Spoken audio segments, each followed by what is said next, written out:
Hello, this is Mitch King with the October 2nd, Thursday evening Daily Stock Picks newsletter.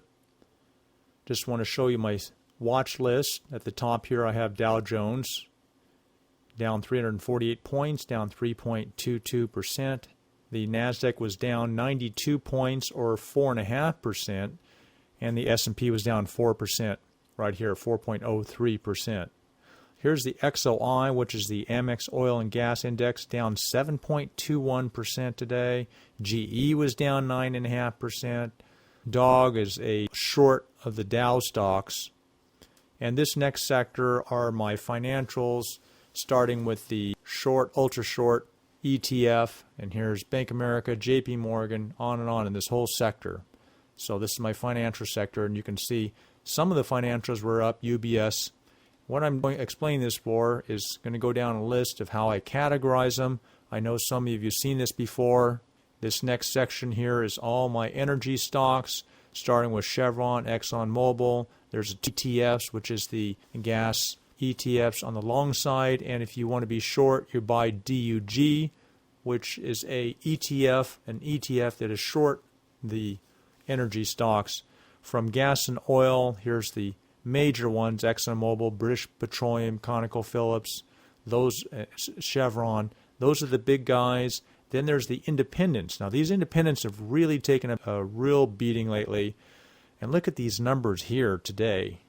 Down 16%, down 10% on some of coals. Look at coal here, another coal, Massey Energy, down 19%. This is just today. So Foundation Coal, Arch Coal down 10, down 16.8%. Here's the natural gas sector. Well, I'm just giving you a quick overview. This is what I do when I'm scanning through the day what's happening. Look at Mosaic today, down 41% on their earnings forecast. Really, obviously, nothing's working today except being short, which I couldn't see really a place for an entry. Here's the solar stocks, also got whacked. Here's the builders, didn't go down quite as much, but that's still really a big number down. Then I have some odds and ends of stocks that I've followed below here. Let's take a look at a daily chart of Apple Computer.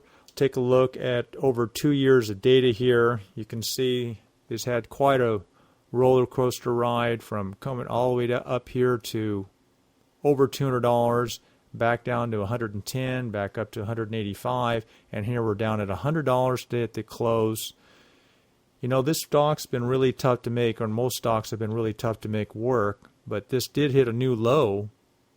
And the reason why they're claiming stocks dropped today was the unemployment claims that increased. Really what I think has happened is there's obviously a lot of uncertainty with tomorrow's vote on the Congress, and a lot of politicians were interviewed today. Some said they would, some said they wouldn't, back and forth. And they're trying to keep their job and keep the voters happy when they go back to them this next month. Also, this guy, Barney Frank, a Democrat, and was mouthing off today saying that there's a big insurance company that's going to go down. You all know who that was. So who are the biggest insurance companies? Let's take a look at Metropolitan Life. Look at that drop for an insurance company. This is just amazing.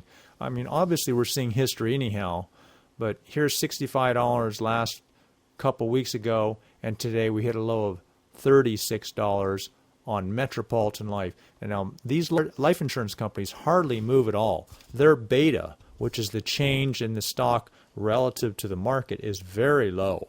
It's under 1.0. And a beta of 1.0 means it moves exactly with the market, the S&P 500. Let's take a look at Prudential. I mean, here this Barney Frank, politicians, the classic thinking of themselves, how they can manipulate themselves. They're on an ego trip, power trip, and we're going back to the days of the Romans where someone's going to start shooting these guys.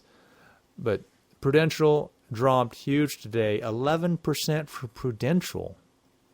What this politician is saying is that he's trying to scare people and saying the insurance industry is in trouble, and AIG was just the surface or the tip of the iceberg. Here's Prudential, and here's Travelers also did the same thing. Not quite as bad, but you can see the same stock pattern in the last 2 weeks ever since we saw AIG.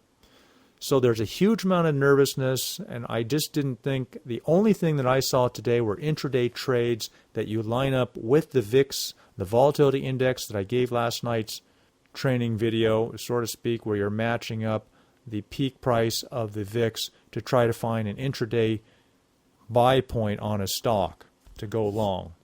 So I'm just sitting on the sideline waiting see what happens tomorrow. Even though they announce an approval, I think you can go long.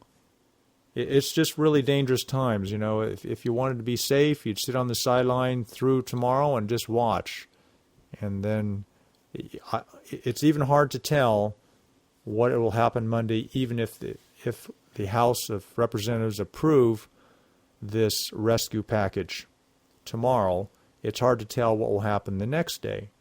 There's really no precedent for this. If the market's just normal, life is a lot easier to forecast using these daily charts as well as intraday charts. So I don't have any good ideas for you except to sit on the sideline and save your money and save your time and try to learn by how the markets react.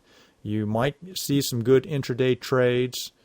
Really watch those charts.